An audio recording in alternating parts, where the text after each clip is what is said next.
Pemirsa, pengumuman Ganjar Pranowo sebagai capres dari PD Perjuangan cukup mengejutkan. Sebelumnya PD Perjuangan menyebut akan mengumumkan sosok bakal capres pada sekitar Juni atau Juli mendatang. Apakah dengan sudah diumumkannya Ganjar akan terbentuk koalisi besar yang pernah diwacanakan?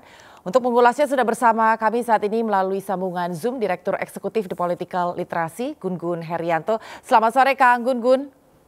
Selamat sore Mbak Anggi. Iya Kak Gunggun, hari ini akhirnya Ibu Mega selaku Ketua Umum telah mengumumkan Ganjar sebagai capres dari PDI Perjuangan untuk kontestasi Pilpres 2024. Nah, kalau menurut Kang Gunggun sendiri, nantinya apakah wacana koalisi besar ini akan tetap terwujud atau seperti apa nih Kang?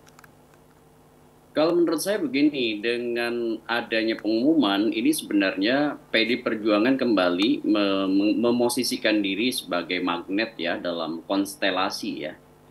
Game changersnya ada di Bu Mega karena Bu Mega akhirnya ya setelah ditunggu sekian lama itu mengambil keputusan untuk memajukan Ganjar Pranowo, menugaskan kader sekaligus petugas partai yang namanya Pak Ganjar Pranowo untuk maju. Nah, ini tentu akan memberi stimulus Mbak Anggi untuk semua kekuatan real politik ya. Contoh misalnya kekuatan real politik yang sudah ada tentu koalisi perubahan. Tetapi yang paling menarik lagi adalah koalisi yang kemarin digadang-gadang akan membentuk koalisi besar partai politik, yaitu misalnya melibatkan KIB, kemudian koalisi kebangkitan Indonesia Raya. Nah, masalahnya adalah apakah kemudian Pak Prabowo misalnya bersedia untuk menurunkan ya posisinya dari misalnya RI1, calon RI1 menjadi misalnya calon RI2. Nah, ini yang tentu juga tidak mudah. Kenapa? Saya melihat begini, Pak Ganjar dan dengan PDI Perjuangan yang menurut saya akan berpotensi mengisi slot sebagai top of the ticket ya namanya, atau sebagai calon presiden. Kalau misalnya itu susah ketemu, maka sebenarnya berpotensi menjadi 3 poros, yaitu poros perubahan, kemudian poros yang diinisiasi oleh Prabowo Subianto, dan tentu poros PD Perjuangan. Nah, apakah kemudian nanti poros PD Perjuangan itu bisa bertemu dengan koalisi besar ya yang diinisiasi oleh Pak Prabowo dengan KIB, itu akan sangat bergantung pada komunikasi politik lanjutan di antara Ibu Mega, kemudian Pak Jokowi dan Pak Prabowo sendiri. Berarti kalau di sini sebenarnya diperlukan dialog satu dengan lain. Tapi kalau menurut Pak Gunggun sendiri, memungkinkan nggak bahwa nantinya baik itu dari Gerindra, Golkar maupun dari PDI Perjuangan akhirnya bisa satu suara? Atau mungkin justru akan jalan masing-masing? Ya, kalau kita berhitung potensi untuk berkongsi itu sebenarnya ada, tetapi sangat bergantung pada 3 sosok yang tadi saya sebut. Yaitu sosok Pak Prabowo sendiri, kemudian Ibu Mega, dan Pak Jokowi. Karena bandul kekuatan politik koalisi besar berporos di 3 nama itu. Kalau misalnya ya, ego masing-masing tidak ketemu, ya itu sulit untuk kemudian menyatukan ya partai besar yang kemudian juga punya yang disebut dengan strategi ya untuk kemudian memenangi kontestasi bukan hanya Pilpres tapi juga Pileg. Contoh misalnya, apakah Pak Prabowo bersedia misalnya untuk tidak menjadi capres tapi misalnya menjadi cawapres, atau kebalikannya, apakah Pak Ganjar bersedia untuk menjadi cawapresnya Pak Prabowo. Nah, ini kan tidak mudah. Sebut aja misalnya PDI Perjuangan kan dengan 128 kursi sebenarnya sudah punya yang disebut dengan kemampuan untuk mengusung kader internalnya sendiri karena sudah melampaui yang disebut dengan presidensial threshold. Pun demikian, kalau misalnya jadi KIB dengan Koalisi Kebangkitan Indonesia Raya itu menyatu, itu udah 281 kursi. Bayangkan kalau misalnya KIB Kebangkitan Indonesia Raya dan sekaligus PDI Perjuangan itu menyatu dalam koalisi besar, maka itu akan ada kurang lebih 409 kursi. Ini koalisi yang sangat besar sekali, tetapi syarat atau prakondisi terbentuknya koalisi besar itu tentu harus kemudian adanya kesepahaman dan kesepakatan soal paket nama kemudian bicara soal mekanisme power sharing, Ya. dan satunya lagi yang tidak mudah yaitu bicara soal pembiayaan pemilu. Betul. Begitu. Berarti kalau begitu kita akan menunggu lebih lanjut lagi bagaimana nanti komunikasi yang akan dibangun antara PDI Perjuangan, Gerindra dan juga Golkar. Seperti apa mekanisme power sharingnya untuk kita sama-sama melihat apakah nantinya koalisi besar ini bisa tercapai atau tidak. Dan kemudian juga Pak Gun-Gun dengan diumumkannya Ganjar ini kira-kira nanti akan mengubah konstelasi koalisi yang belakangan ini sudah mulai terlihat nggak di beberapa partai? Iya, itu yang saya tadi mention bahwa kemungkinan besar memang PD Perjuangan ini akan menjadi magnet baru ya, perubahan aksi reaksi ya di antara kekuatan partai politik yang akan mengusung nama. Karena bagaimanapun bandul PD Perjuangan ini kan ditunggu. Betul. Banyak orang kemudian Mbak Anggi mungkin memprediksi PD Perjuangan akan injury time, tapi saya dari sejak 3 bulan lalu itu sudah bilang ke teman-teman media, PD Perjuangan kalau lihat dari pola 2019 dan pola 2014 itu akan mengumumkan di antara Februari sampai Maret atau April. Begitu. Kenapa? Karena kita lihat aja misalnya pengalaman 2019. Itu kan mengumumkan kan kalau nggak salah 23 Februari ya 2018. Kemudian kalau kita flashback lagi ke 2014 itu 14 Maret 2013.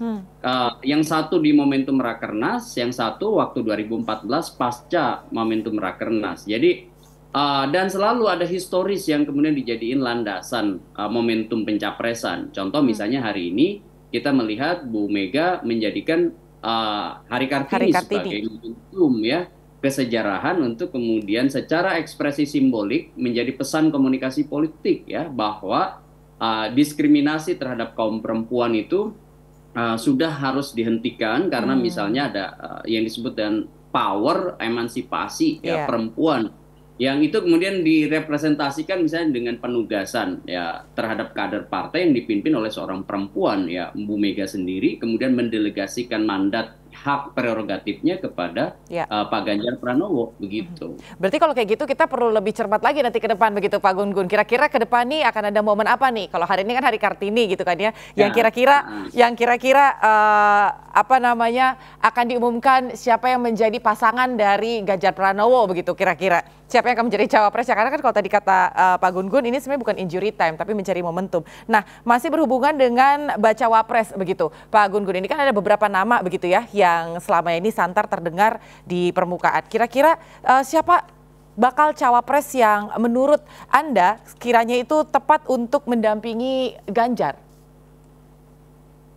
Kalau berhitung potensi sebenarnya ada beberapa nama, tetapi kemudian tentu ruang yang paling besar ya potensi menjadi magnet elektoral di sekitar Pak Ganjar adalah yang bisa menutupi beberapa kelemahan Pak Ganjar. Pak Ganjar kan diidentikan sekarang sebagai nasionalis ya dengan representasi Partai PD Perjuangan. Maka sosok yang kemudian sebut aja misalnya punya warna religius atau kemudian punya basis massa organisasi keagamaan besar di Indonesia ya itu yang kemudian punya peluang. Sebut aja misalnya nama seorang Hopipa Indar Parawansa misalnya ya itu kan bisa kemudian dihitung. Kemudian Erik misalnya Pak Erik ya dalam konteks ini juga bisa dihitung Erik Thohir maksud saya. Kemudian juga beberapa nama lain yang sebenarnya sangat mungkin melengkapi ya line up Pak Ganjar Pranowo. Tetapi terlepas dari itu menurut saya 3 kriteria utama yang kemudian bisa dipertimbangkan untuk menguatkan posisi politik Pak Ganjar.